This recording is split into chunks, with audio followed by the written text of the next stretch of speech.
Hi, I'm Darrell Allen, registered social worker and psychotherapist with Heartspring Therapy, and this is Heartspring Heart to Heart.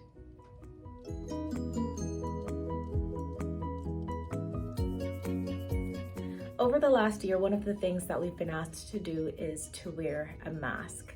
It's now this new accessory added to our daily wardrobe, and it took some getting used to.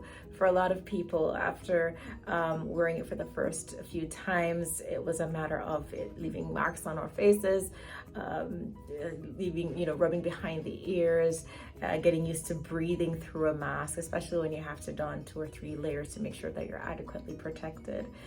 It took some getting used to. If you're not a medical professional who's had to wear a mask in dealing with patients, then it may have felt like a little annoyance at first, but over time, for many people who've been wearing a mask regularly when they go out and have to be in contact with the public, it's become quite an accessory, and it's now common, it's now familiar to wear this mask.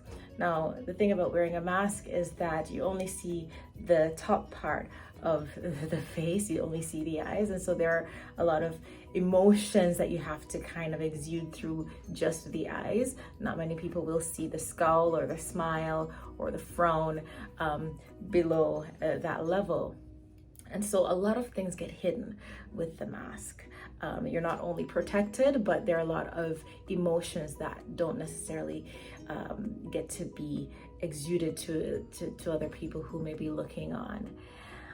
When you get home and you're in the safety of your home, you're not in contact with a lot of people, you feel relieved in taking that mask off, breathing freely, and the people who you're in contact with in your home can see your expressions. Everything is safe, everything is clear and free. There's no doubt as to what's behind the mask because you're not wearing one anymore.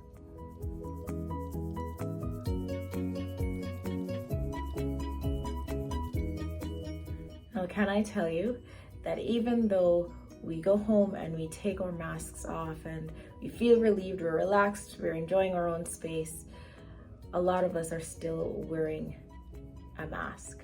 And even though that mask may not be physical, it may not be covering up our face, it may be covering up a lot of other things such as past experiences, difficult emotions. Sometimes we wear this invisible mask so that others may not necessarily see what exactly is going on. And we wear that mask almost for the same reason that we would don a regular physical mask, and that is to keep ourselves safe. We anticipate that there's a risk out there if we were to expose ourselves to any triggers or any discomfort that may bring up past emotions, past experiences, and even present day difficulties. And so it's easy to don this invisible mask just so that we're not feeling exposed, so that we're not feeling vulnerable. And after a while, we get used to that mask. We get used to that mask. We are used to the feedback and the emotions we get back when we wear that mask. But you know what happens over time? We tend to be disconnected from our own authenticity. Soon enough, we imagine or believe that that mask is the real us. And that's not the case. There's something happening behind the mask, something that may feel scary, something that may feel challenging, but it may not be so. And you won't know until you take that invisible mask off and get to know who the real you is. Who is that behind the mask? Who is that looking at yourself in the mirror? Who is that with the marks on the face and the scars and the smile and the frowns? Who is that person? If you don't know who that person is, no one else out there will.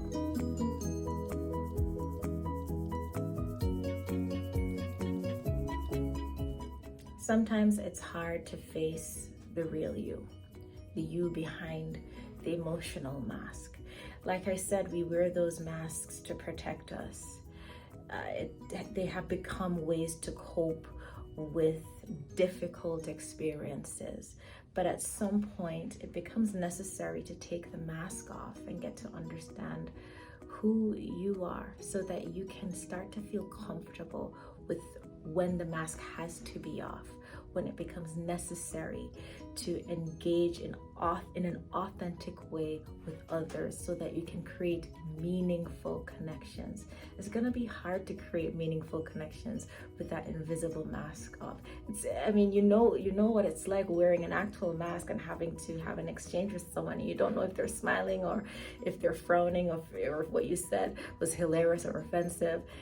It's the same way when you put on an invisible mask, that mask of protection for your heart, for your emotions.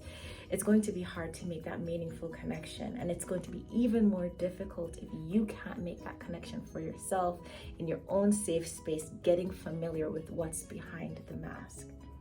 And so, here's my recommendation to you, that in moments when you find that you feel safe, and with others who you do feel safe, you feel that there is space for validation and authenticity, allow yourself to be relieved by taking the mask off and be connected with your true whole self. Sometimes it takes taking it all in, flaws and all, and sometimes that can be really distressing. But get to know who you are, acknowledge the flaws, acknowledge the greatness, and do so in your safe space. Then take another step and do that with someone who you feel safe with. It could be a close friend, a family member, a relative, someone who you know that it's okay to be authentic, the true you with. And then the next step is to see what that is like, connecting with the real you and how that real you connects with others. It takes a lot of vulnerability and courage to take that mask off. You don't want to risk getting hurt. You don't want to risk harm. But more than that, take the step of getting to know you first and get to acknowledge and accept and appreciate who that person is behind the mask. We are still in a pandemic, and even though we're getting vaccinated, we still have to wear a mask just so that we keep safe. But until then, as you use this time for self-reflection, it's okay to take the invisible mask off and get to know yourself, be at one with yourself, get to know the flaws and all, and embrace all of that to create meaningful connections with yourself and others. I'm Darrell Allen, and this has been Heartspring Heart to Heart. Take care.